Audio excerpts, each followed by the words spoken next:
بسم اللہ الرحمن الرحیم۔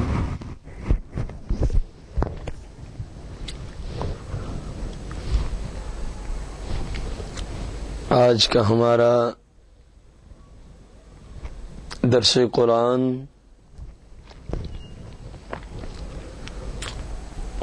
سورہ النحل شریف کی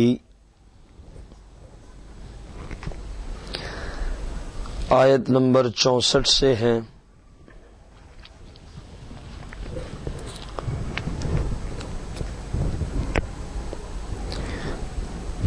وَمَا أَنزَلْنَا عَلَيْكَ الْكِتَابَ إِلَّا لِتُبَيِّنَ لَهُمُ الَّذِي اخْتَلَفُوا فِيهِ وَهُدًى وَرَحْمَةً لِقَوْمٍ يُؤْمِنُونَ۔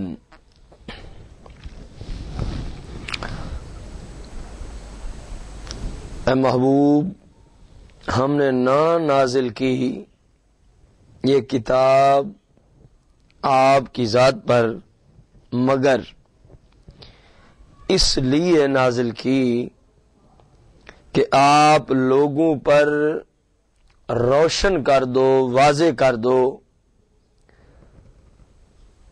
الذی اختلفوا فیہ، جس بات میں وہ اختلاف کریں،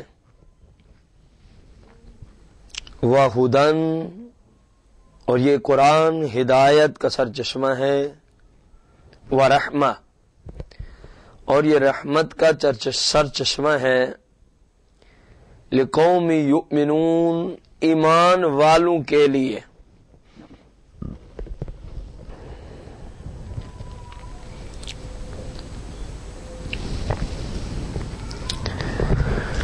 یہاں پر کلام مجید فرقان حمید کو جو نازل کرنے کا مین مقصد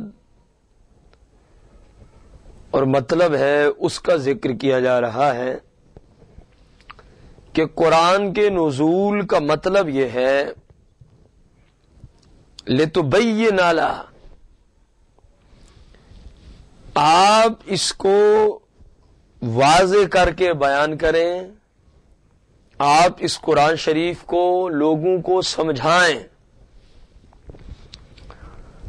ہر اس بات میں جس میں وہ اختلاف کرتے ہیں، قرآن کی روشنی میں دلائل قائم کریں۔ معلوم ہو گیا کہ قرآن فقط رٹے لگانے کے لیے نہیں آیا،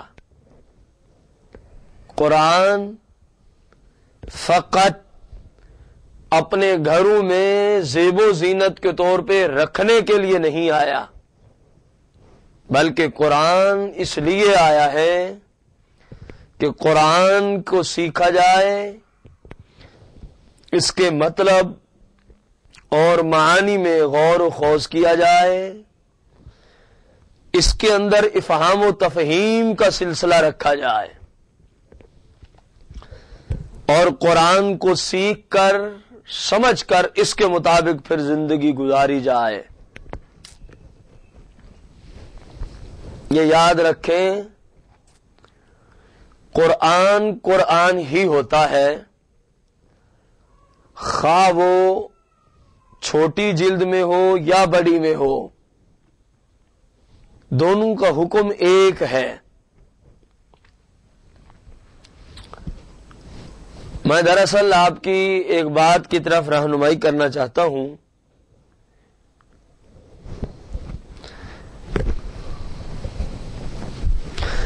وہ یہ ہے کہ بعض لوگ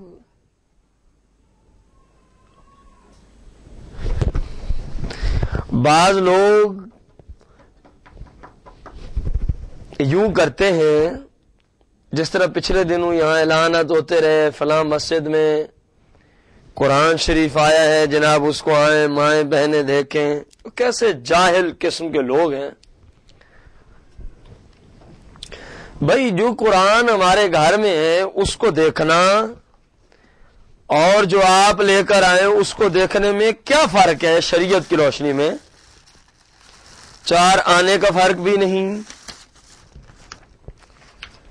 جو اس کے دیکھنے میں ثواب ہے وہی اس کے دیکھنے میں ثواب ہے۔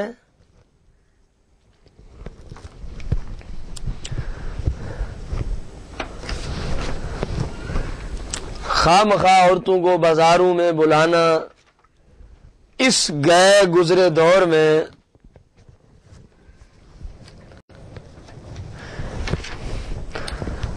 عورتوں کو جمع کرنا یہ کیسی لا علمی والی باتیں ہیں. اور قربان جائے بندہ پھر اعلان سننے والیوں پر جن کو نماز پڑھنے کی فرصت نہیں، وہ بھی جناب وہ وہاں پہ رش لگا ہوا ہے، میلہ لگا ہوا ہے. کم از کم کوئی بندے کو اصول شریعت آنے چاہیے. جس قرآن کو آپ نے سامنے رکھا ہے اس کا دیکھنا اور دنیا بھر کے قرآنوں کا دیکھنا ایک جیسا حکم رکھتا ہے، کیونکہ قرآن کے الفاظ تو وہی ہے. اب نہ جانے اتنے بڑے قرآن کو لکھ کے اس کی تلاوت تو کوئی کرتا ہی نہیں ہوگا، تو اب قرآن نمائش کے طور پہ استعمال ہونے لگا. یہ لوگوں کے اندر عمل کی انتہا ہو گئی، نہ پڑھنا ہے نہ سیکھنا ہے، قرآن جی نمائش کے لیے. اور وہی بے حس،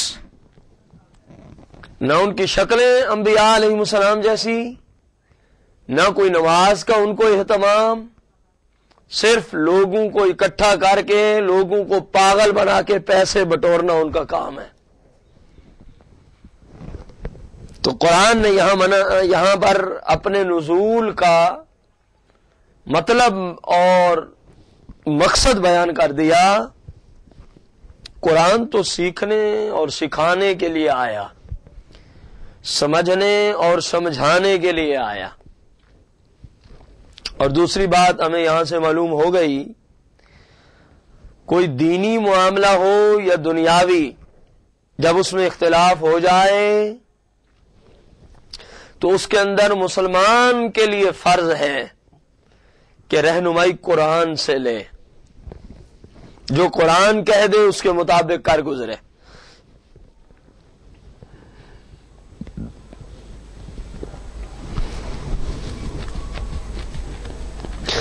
لیکن ہر شخص قرآن سے ہر مسئلہ نکال نہیں سکتا، تو اس کے لیے آقا کریم کے توسل سے علماء اور علماء کے توسل سے عوام الناس قرآن کو سیکھیں گے. کیونکہ جو آپ نے سکھا دیا عربی تفاسیروں میں علماء وہاں سے سیکھیں گے، اور عوام الناس گھر میں قرآن اٹھا کے پڑھیں اور سیکھ لیں، یہ ناممکن بات ہے، کیونکہ یہ ہماری زبان میں نہیں آیا. کسی نے کوئی ترجمہ کیا، کوئی قدر تفصیل کی، تو وہ بھی تمامی مطلب و معانی اور اس کی جزیات پہ کلام نہیں، کیونکہ جو اس کی تفسیریں وہ تو 30 جزوں پہ مشتمل ہیں عربی زبان میں. اگر ان کا اردو میں ٹرانسلیٹ کیا جائے تو شاید ان سے بھی کئی گنا جلدیں بڑھ جائیں، 30 کی جگہ 50 بن جائیں. 30 تو عربی میں ہے، پھر ان کے اندر اردو لکھنا. تو لہذا علماء رسول کریم صلی اللہ علیہ وسلم کی بارگاہ قدسیہ سے قرآن سیکھتے ہیں، جو آپ نے صحابہ کو سکھایا، ان سے تابعین نے سیکھا، انہوں نے تفاسیر کی صورت میں اس کو مدون کر دیا، لکھ دیا. اس سے آپ کے وسیلے جلیلہ سے مصطفیٰ کریم کے تصدق سے علماء سیکھیں، عوام الناس علماء کے پاس جا کر قرآن کا علوم سیکھیں، اور جو بھی مسئلہ اخذ کرنا ہے وہ کسی ماہر قرآن کے پاس جا کے اخذ کریں. ہر شخص کو قرآن سے مسائل نکالنے کی نہ تو صلاحیت ہے نہ شرعن اجازت ہے. جو کہ جی میں نے فلاں میں نے ماسٹر کیا، میں نے فلاں فن میں ماسٹر کیا، کوئی کہیں میں نے فزکس میں ماسٹر کر لیا تو اب میں قرآن پڑھ سکتا ہوں معانی اور مطالب کے اعتبار سے. میں نے جی انگلش میں کیا ہے، تو ان کور دلوں کو کیا پتہ قرآن کے معنی کیا ہے. قرآن کے لیے تو علیحدہ طور پہ ماسٹر کرنا پڑتا ہے. ہاں اگر کسی نے وہ بھی کیا اور یہ بھی کیا تو سونا سہاگا ہے، ورنہ یہ دنیاوی علوم پڑھ کے قرآن نہیں سمجھا جا سکتا. قرآن کے لیے علیحدہ طور پہ ایم اے عربی کا کورس کم از کم اس کو کرنا چاہیے. ایم اے اسلامیات میں بھی قرآن سمجھ نہیں آتا، یاد رکھیں. ایم اے عربی جو 8 سال ہوئے ہوتا ہے، اس کے بعد کچھ اللہ چاہے تو قرآن کے معنی اور مطالب سمجھ میں آنا شروع ہو جاتے ہیں، کیونکہ پھر وہ عربی پہ مہارت رکھنے والا شخص ہو جاتا ہے، تو عربی تفسیروں سے پھر اخذ کر کے اور کو بتانے کے قابل ہو جاتا ہے. پھر فرمایا وَہُدًى، یہ قرآن ہدایت کا سر چشمہ ہے، وَرَحْمَةٌ، اور یہ رحمت بھی ہے، لیکن لِقَوْمٍ يُؤْمِنُونَ، ایمان والوں کے لیے یہ رحمت ہے.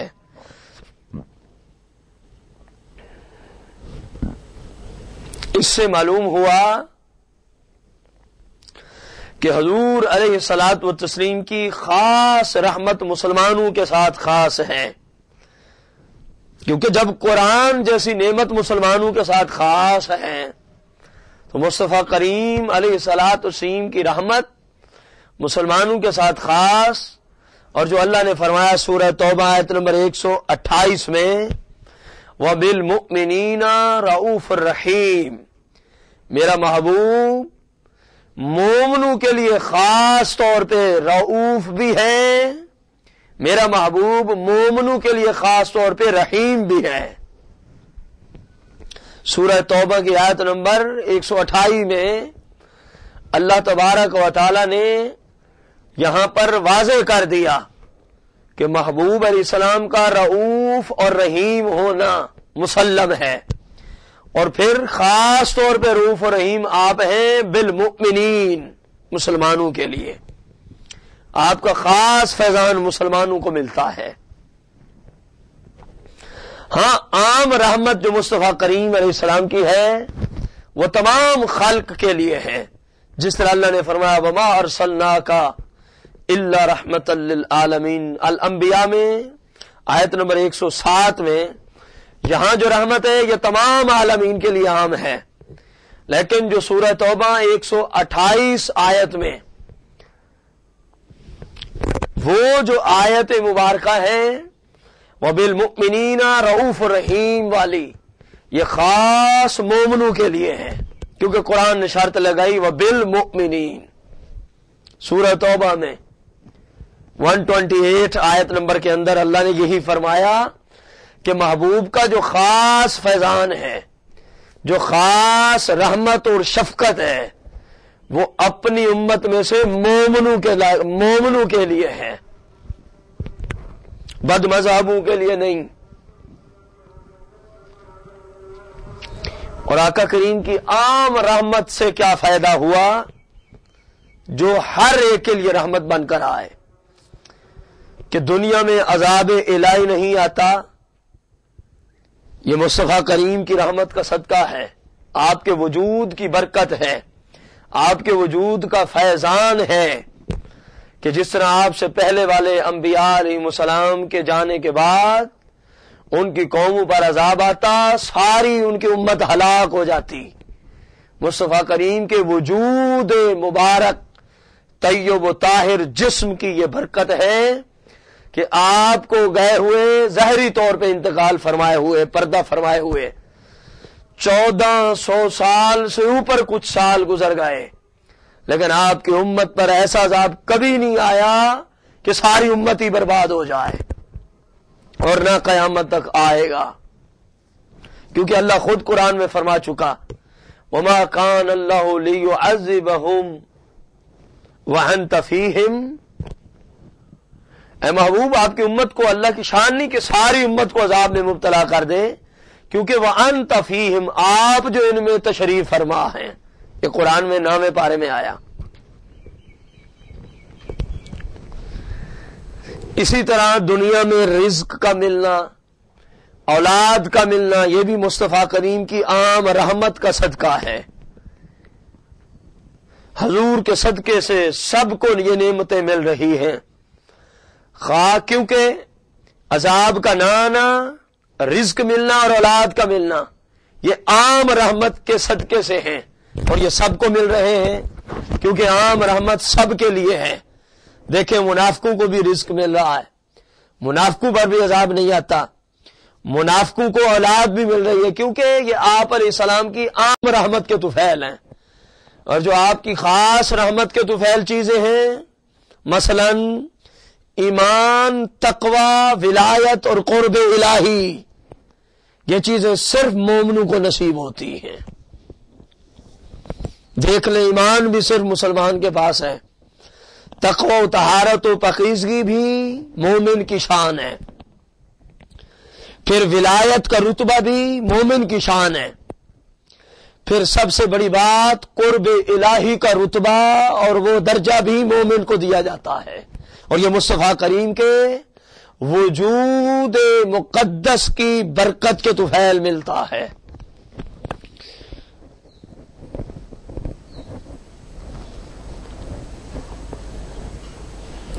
یہ چیزیں صرف مومنوں کو دی جاتی ہیں، وہ بھی حضور علیہ السلام کی عطا سے، کافر اور منافق ان چیزوں سے محروم ہیں۔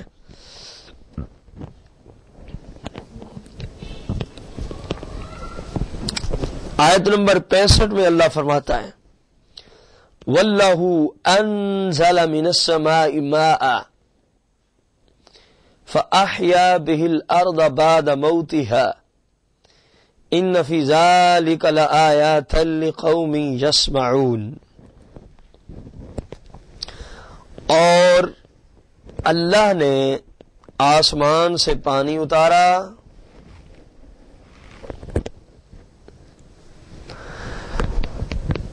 تو اس سے زندہ فرما دیا زمین کو بعد اس کے کہ وہ مردہ تھی، بے شک اس میں نشانی ہے ان کو جو کان رکھتے ہیں۔ اب غور کریں، یعنی آسمان کی طرف سے یا آسمانی خزانہ سے یا آسمان کے اسباب سے اللہ تبارک و تعالی نے تمہیں پانی دیا۔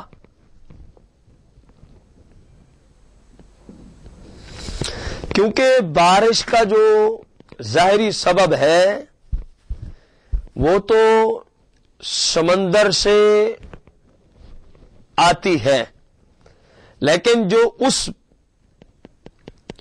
پانی کو جو سمندر سے بارش کے لیے استعمال کیا جاتا ہے، جو اس کو بھاپ بنا کر اوپر کی طرف اٹھاتی ہے، وہ گرمی ہے، اور گرمی آسمان سے آئی، تو اس لیے فرمایا کہ پانی اللہ نے آسمان سے نازل فرمایا۔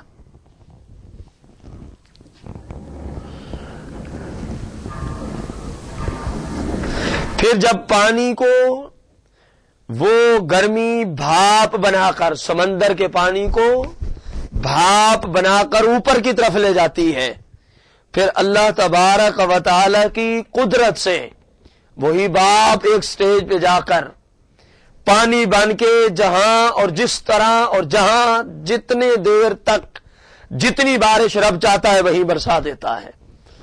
اس لیے فرما دیا کہ آسمان سے پانی کو نازل فرمایا۔ پھر ہوا کیا؟ فَأَحْيَا بِهِ الْأَرْضَ بَعْدَ مَوْتِهَا، جو مردہ زمین تھی پانی کے ذریعے اس کو زندہ فرما دیا۔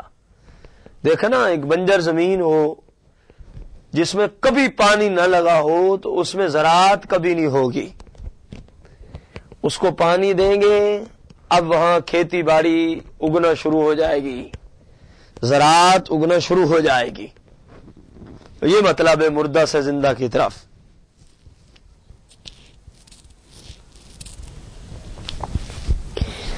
اب عقل والے بزرگان دین اسی آیت سے پھر کچھ نتیجہ نکال لیتے ہیں۔ مثلا اسی طرح اللہ تعالی سور کی آواز سے مردے زندہ فرما دے گا قیامت کے دن۔ جب اٹھنا ہے نا، جیسا کہ حدیث میں آیا، اسرافیل علیہ السلام کو حکم ہوگا سور پھونکو، وہ پھونکیں گے سارے مردہ زندہ ہو جائیں گے۔ پہلے پھونکیں گے سارے ہلاک ہو جائیں گے، پھر پھونکیں گے سارے زندہ ہو جائیں گے. تو اب جس طرح پانی کے ذریعے اللہ زمین کو زندہ فرماتا ہے، اسی طرح قیامت کے دن سور کے پھونکنے کا معاملہ ہے. دوسرا یہ علماء حق کا بعمل کے واعظ و نصیحت سے، ان کے درس و بیان سے، ان کی گفتگو سے مردہ دلوں کو زندگی پہنچتی ہے. جو لوگ شریعت سے غافل ہوتے ہیں، جو لوگ اللہ اور اس کے رسول کے نافرمان ہوتے ہیں، جو لوگ زندگیوں کو گناہوں کی آلودگیوں میں تباہ و برباد کر رہے ہوتے ہیں، جب کسی عالم حق کا بعمل عالم دین کی گفتگو کو سنتے ہیں تو ان کی گفتگو کے ذریعے سے ان کے دل کی دھرتی تبدیل ہو جاتی ہے، ان کی کایا پلٹ جاتی ہے، وہ گناہوں سے توبہ کر کے نیک سیرت انسان بن جاتے ہیں. یہ بھی اللہ کی طرف سے ہے، لیکن عالم کی گفتگو ظاہری طور پہ سبب بن جاتی ہے.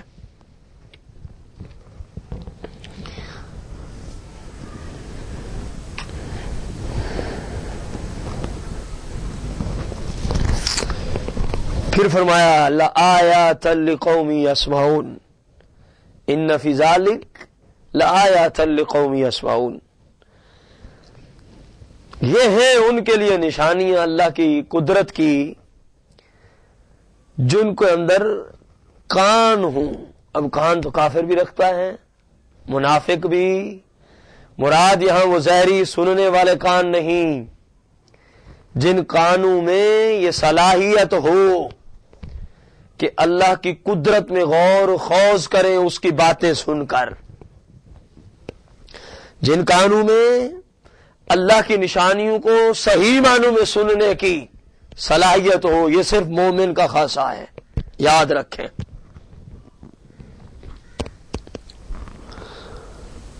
پھر آیت نمبر 66 میں فرماتا ہے وَإِنَّ لَكُمْ فِي الْأَنْعَامِ لَعِبْرَةً نُسْقِيكُم مِّمَّا فِي بُطُونِهِ مِن بَيْنِ فَرْثٍ وَدَمٍ لَبَنًا خَالِصًا سائغا للشاربین. اپنی نعمتوں کا ذکر فرما رہا ہے. وَإِنَّ اور بے شک لَكُمْ اے انسانوں تمہارے نفع کو، اے انسانوں تمہارے لیے، تمہارے واسطے، فی الانعام چوپایوں میں، جانوروں میں، لعبرہ نگاہ حاصل ہونے کی جگہ ہے.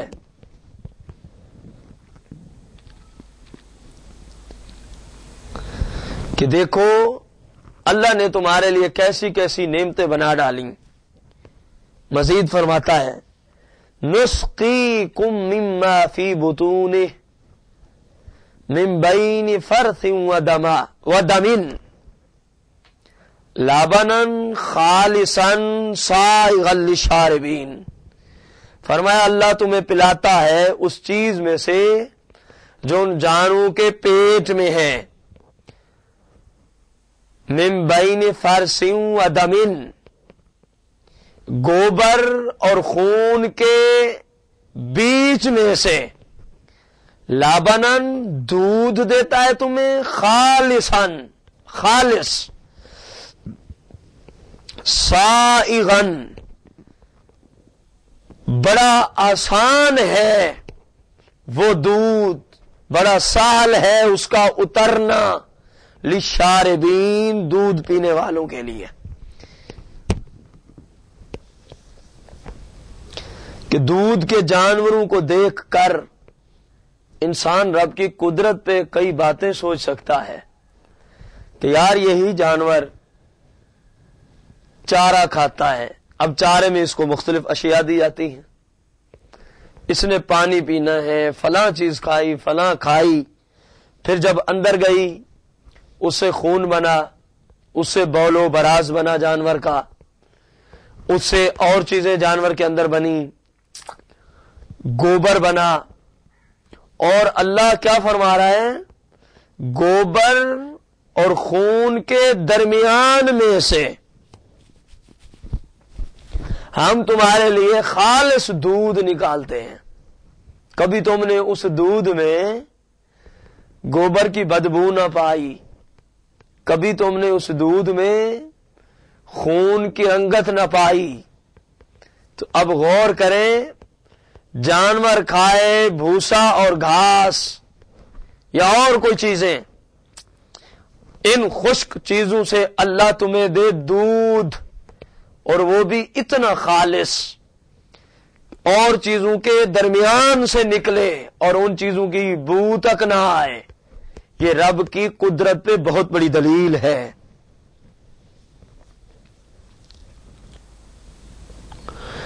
کہ خشک گھاس ہیں، چارے ہیں، اس سے گوبر بھی بنتا ہے، خون بھی بنتا ہے، دودھ بھی بنتا ہے.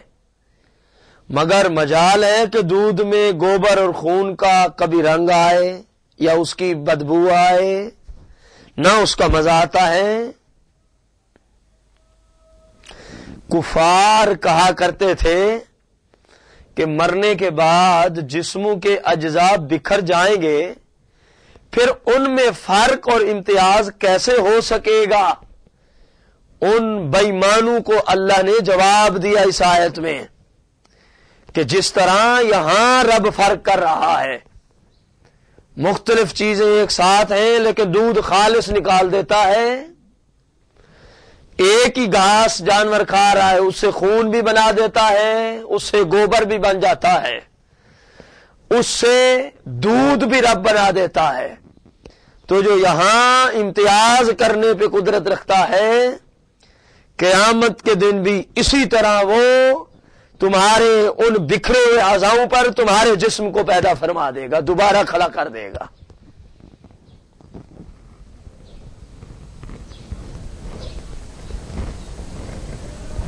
کیونکہ بھوسا اور چارہ میں سے خون، گوبر اور دودھ نکالا جاتا ہے، اور یہ ایک دوسرے میں خلط ملط نہیں ہونے پاتے.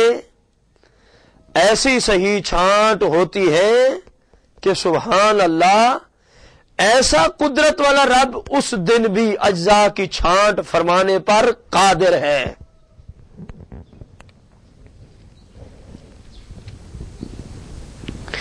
اب یہاں صوفیاء ایک جملہ بولتے ہیں، اے انسان، جیسے رب نے تجھے خالص دودھ پلایا جس میں گوبر خون کی بالکل نام کی کوئی چیز نہیں، تو اے بندے تو بھی اپنے رب کی بارگاہ میں خالص عبادت پیش کیا کر، جس میں ریاکاری نہ آئے، لوگوں کا دکھلاوا نہ آئے، اللہ کی رضا کے لیے عبادت کیا کر.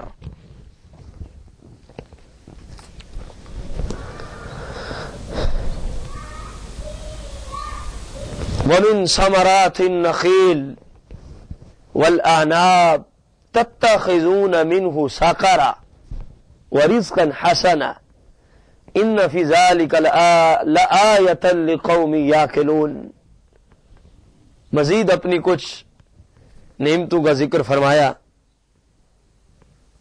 وَمِن ثمرات، اور پھلوں میں سے، النخیل، کھجور ہم نے بنا ڈالی، والاناب، انگور ہیں، تتخذون منہ ساقرا، اس سے نبیذ بناتے ہو، ورزقا حسنا، اور اچھا رزق. ان فی ذلک لآیہ، بے شک اس میں نشانی ہے، لقوم یعقلون، عقل والوں کے لیے.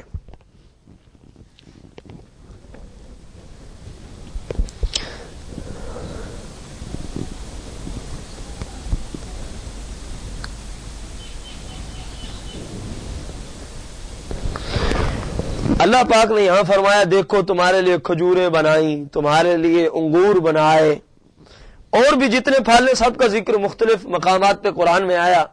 اللہ نے سب انسانوں کے استعمال کے لیے بنائے، انسانوں کے بھلے اور نفع کے لیے بنائے. تو اللہ تبارک و تعالیٰ فرماتے ہیں تم ان کا شیرہ استعمال کرتے ہو، ان کا جوس جو ہم پیتے ہیں آسان لفظوں میں، تم ان کا جوس پیتے ہو، خود پھلوں کو کھاتے ہو، تو کتنا مزیدار اور لذیذ تمہارے لیے رزق بن جاتا ہے۔ اسی طرح انگور یا کھجور کا تم نبیذ بناتے ہو کہ پانی میں کھجوریں یا انگور ڈال دیے جائیں یا ان میں حل کر کے اس پانی کو پی لیا جائے تو اس میں کوئی مذائقہ نہیں ہے۔ خالص ان کا رس نکال کے جوس پی لیا جائے تب بھی کوئی مذائقہ نہیں، ان کو ایسے کھا لیا جائے تب بھی شرن کوئی مذائقہ نہیں۔ فرمایا ان باتوں میں عقل والوں کے لیے نشانیاں ہیں۔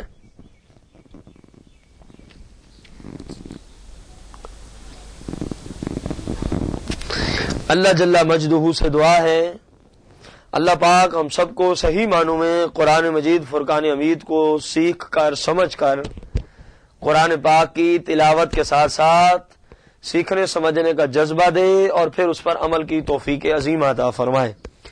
آمین بجاہ النبی الکریم رؤوف رحیم علیہ الصلوۃ والتسلیم۔